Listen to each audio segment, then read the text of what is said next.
নমস্কার বন্ধুরা, world news বাংলায় আপনাদের সবাইকে স্বাগত। চলে আসি সংবাদ শিরোনামে। লাদাখ সমস্যা সমাধানে নবম দফার বৈঠক, মুখোমুখি বসবে দিল্লি বেইজিং।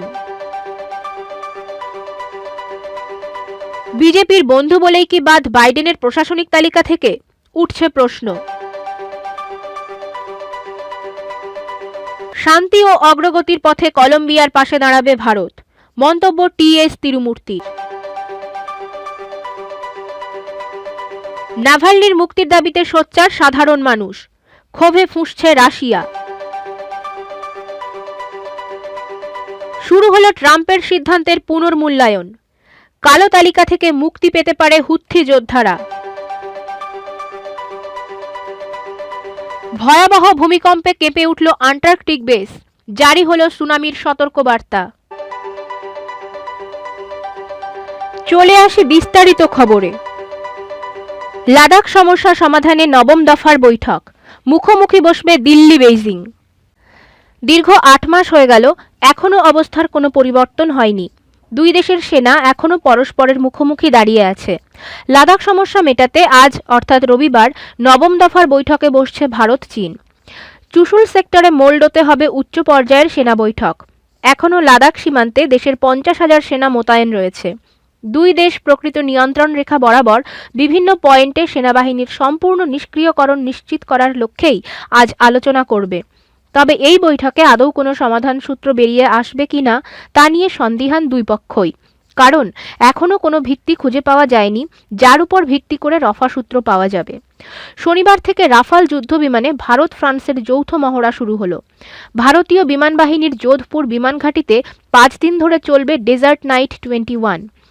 ভারতীয় বিমান বাহিনীর প্রধান chief of air staff air chief marshal আর.কে.এস. ভাদোরিয়া এদিন তার কাছে দীর্ঘ কয়েক মাস ধরে চলা পূর্ব লাদাখের ভারত চীন অশান্তি প্রসঙ্গে লাইন অফ অ্যাকচুয়াল কন্ট্রোল অর্থাৎ এলসি ভারতের অবস্থান জানতে চাওয়া হয়েছিল। ভাদোরিয়া বলেন, চীন আগ্রাসন দেখালে আমরাও আগ্রাসী হতে পারি। ভাদোরিয়া আরও বলেছেন যে এলএসিতে বিরাট সংখ্যায় চীন সেনা মোতায়েন রয়েছে। তাদের কাছে রয়েছে বহু radar, surface to surface air missile. Bhadauria জানিয়ে দিয়েছেন যে ভারত প্রস্তুত আছে। তার বক্তব্য, চীনা সৈন্য শক্তি বাড়িয়েছে, আমরাও যাবতীয় প্রয়োজনীয় পদক্ষেপ নিয়ে রেখেছি। গত সপ্তাহে ভাদোরিয়া জানিয়েছিলেন যে আন্তর্জাতিক আঙিনায় ভারত চীন ভয়ঙ্কর বৈরিতা চীনের জন্য ভালো নয়। ফলে বোঝাই যাচ্ছে যে জল গলার মতো পরিস্থিতি ঠিক নেই। চীন বিস্তীর্ণ এলাকা জুড়ে নিজেদের দাবি করলেও ভারত নরমে গরমে আলোচনা চালিয়ে যাচ্ছে। পাশাপাশি পরিস্থিতি জটিল হলে তা সামলানোর জন্য যথেষ্ট প্রস্তুতি নিয়ে রেখেছে 3 বাহিনী। দুই দেশের লক্ষ্য আলোচনার মাধ্যমে সমাধান সূত্র বের করা। গালওয়ানের সংঘর্ষের পর আর রক্তপাত চায় না কেউ। এই মুহূর্তে ভারতের পাশে আমেরিকা, ইসরায়েল ছাড়াও ফ্রান্স রয়েছে। কিন্তু চীন যতদিন না নিজেদের সৈন্য প্রত্যাহার করছে ততদিন নিশ্চয়তা নেই। বিজেপির বন্ধু বলেই কি বাদ বাইডেনের প্রশাসনিক তালিকা থেকে, উঠছে প্রশ্ন। আমেরিকার নতুন প্রেসিডেন্ট জো বাইডেন তার প্রশাসনে অন্তত 20 জন ভারতীয় বংশোদ্ভূতকে অন্তর্ভুক্ত করেছেন। তবে সেই তালিকা থেকে বাদ পড়েছে বেশ কয়েকজনের নাম, যারা ভোটের আগে বাইডেন শিবিরের প্রচারে যথেষ্ট কাজ করেছেন। হোয়াইট হাউসের অন্দরের খবর, এই ভারতীয় বংশোদ্ভূতদের সঙ্গে আরএসএস বা বিজেপির যোগ রয়েছে। সেই খবর জানতে পেরেই এই সিদ্ধান্ত নিয়েছেন নতুন প্রেসিডেন্ট। যে দুটি খুবই পরিচিত ভারতীয় বংশোদ্ভূত মুখ বাইডেনের তালিকা থেকে বাদ গিয়েছেন তারা হচ্ছেন সোনাল শাহ এবং অমিত জানি। এছাড়া এর আগের ডেমোক্র্যাট প্রেসিডেন্ট বারাক ওবামার আমলের 2 প্রশাসনিক কর্তাকেও টিমে নেননি বাইডেন। সূত্রের খবর, এই দুজনের সঙ্গে বিজেপির প্রত্যক্ষ যোগাযোগ রয়েছে। শপথ নিয়েই প্রথম দিনে ট্রাম্প জমানার একগুচ্ছ নীতি পাল্টাতে সই সাবুত করেছিলেন বাইডেন, যার মধ্যে ছিল অভিবাসন সংক্রান্ত বেশ কিছু সিদ্ধান্ত। বুধবারই অভিবাসন সংক্রান্ত নতুন একটি বিল কংগ্রেসে পাঠিয়েছেন president. US citizenship act of 2021 নামের ওই বিলে ট্রাম্পের নেওয়া বেশ কিছু সিদ্ধান্ত থেকে সরে আসা হবে বলে হোয়াইট হাউস সূত্রে খবর। যেমন, প্রাক্তন প্রেসিডেন্ট দেশপিছু গ্রিন কার্ডধারীদের সংখ্যা বেঁধে দিতে চেয়েছিলেন, সেই প্রস্তাব খারিজ করেছেন বাইডেন।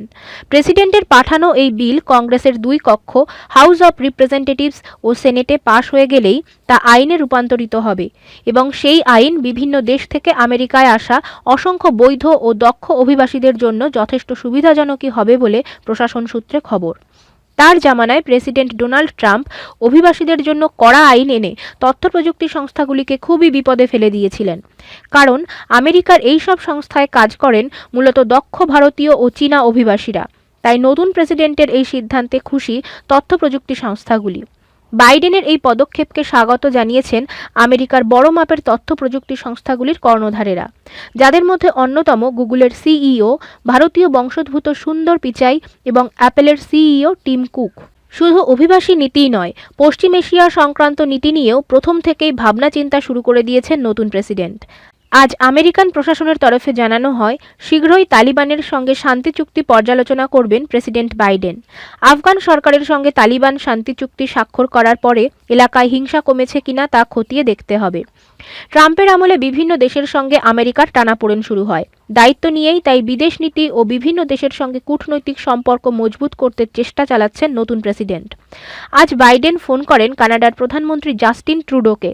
প্রতিবেশী দুই রাষ্ট্রনেতা অনেকক্ষণ ধরে বিভিন্ন বিষয় নিয়ে কথা বলেন।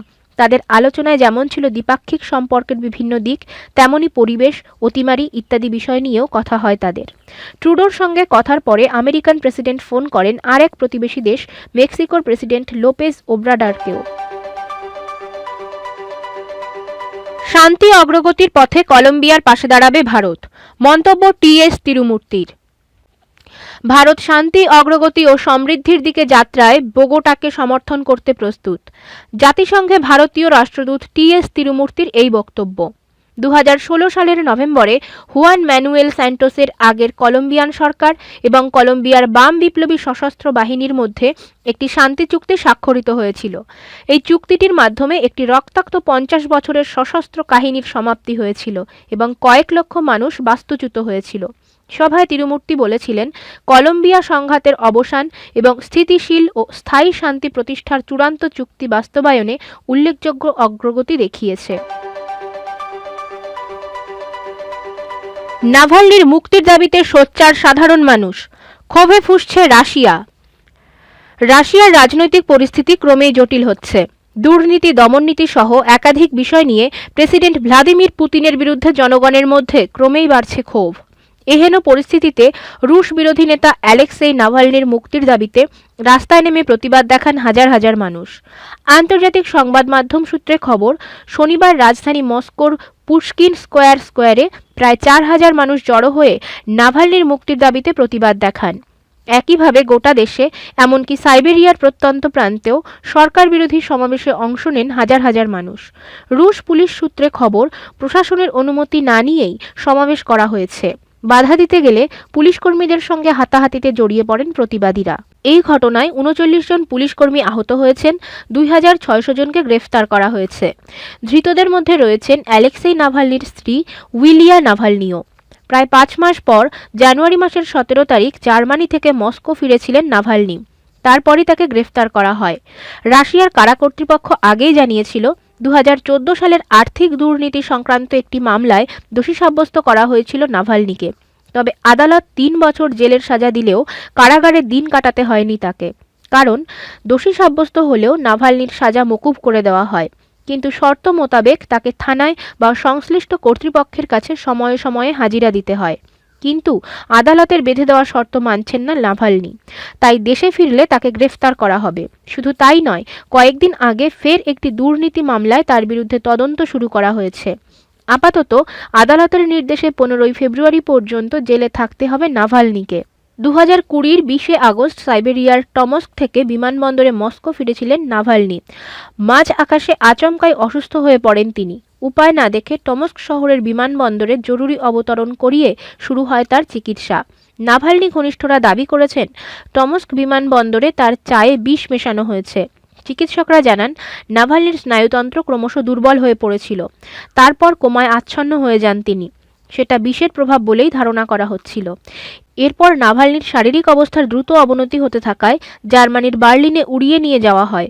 সেখানকার চিকিৎসকরা পরীক্ষা নিরীক্ষার পর বিষ প্রয়োগের ব্যাপারটি নিশ্চিত করেন। তারপর সুইডেন ও ফ্রান্সের গবেষণাগারও সাফ জানায়, প্রেসিডেন্ট ভ্লাদিমির পুতিনের কট্টর বিরোধী নাভালনির উপর সোভিয়েত জামানার ভয়াবহ নার্ভ এজেন্ট নভিচক প্রয়োগ করা হয়েছিল। শুরু হলো ট্রাম্পের সিদ্ধান্তের পুনর্মূল্যায়ন। কালো তালিকা থেকে মুক্তি পেতে পারে হুথি যোদ্ধারা। প্রাক্তন রাষ্ট্রপতি ডোনাল্ড ট্রাম্প হুথি যোদ্ধাদের কালো তালিকাভুক্ত করেছিলেন, কিন্তু নতুন রাষ্ট্রপতি জো বাইডেনের প্রশাসনে তাদেরকে কালো তালিকাভুক্ত করা হবে কিনা তা নিয়ে উঠেছে প্রশ্ন। শুক্রবার মার্কিন যুক্তরাষ্ট্রের পররাষ্ট্র দফতরের মুখপাত্র বলেছেন যে নতুন প্রশাসন রাষ্ট্রপতি ট্রাম্পের সিদ্ধান্তের পুনর্মূল্যায়ন শুরু করেছে। স্টেট ডিপার্টমেন্টের একজন মুখপাত্র বলেছেন, পররাষ্ট্রমন্ত্রী সেক্রেটারির মনোনীত প্রার্থী অ্যান্টনি ব্লিংকেনের পরামর্শ দেওয়ার পর হুথি আনসারুল্লাহ আন্দোলনকে সন্ত্রাসবাদী দল হিসাবে মূল্যায়ন শুরু করেছিলেন। আমেরিকার একজন মুখপাত্র বলেছেন, বাইডেন প্রশাসন বিষয়টি প্রকাশ্যে আলোচনা করবে না বা সরাসরি এ বিষয়ে কোনো মন্তব্য করবে না, তবে আমরা মানবিক দৃষ্টিকোণ থেকে পুনর্নির্ধারণের জন্য কাজটি খুব দ্রুত সম্পন্ন করব। 11 জানুয়ারি ট্রাম্প প্রশাসন হুথি আনসারুল্লাহ আন্দোলনকে একটি সন্ত্রাসী সংগঠন বলে অভিহিত করেছিলেন। 9 দিন পরে তিনি পদত্যাগ করেন এবং জো বাইডেনের প্রশাসন ক্ষমতায় এসেছেন। এবার দেখার বিষয়টি নিয়ে কী সিদ্ধান্ত নেন নতুন প্রেসিডেন্ট জো বাইডেন। ভয়াবহ ভূমিকম্পে কেঁপে উঠল আন্টার্কটিক বেস, জারি হলো সুনামির সতর্কবার্তা। কিছুদিন আগেই ভূমিকম্পে কেঁপে উঠেছিল ফিলিপিন্স, এবার ভূমিকম্প হলো আন্টার্কটিকা উপকূলে। রিক্টার স্কেলে কম্পনের মাত্রা 7। ভূমিকম্পের ফলে আন্টার্কটিকা ও চিলির উপকূলে জারি হয়েছে সুনামির সতর্কতা। হিমসাগরীয় মহাদেশে চিলির এডুয়ার্ডো ফ্রেই ঘাঁটিতে বড়সড় সুনামি হতে পারে বলে আশঙ্কা করা হচ্ছে। বিপর্যয় মোকাবিলার জন্য টিম তৈরি রাখা হয়েছে। চিলির জাতীয় জরুরি অফিস ওয়ানমি জানিয়েছে, ঘাঁটির পূর্ব দিকে প্রায় 210 কিলোমিটার গভীরতায় এই ভূমিকম্প হয়েছে।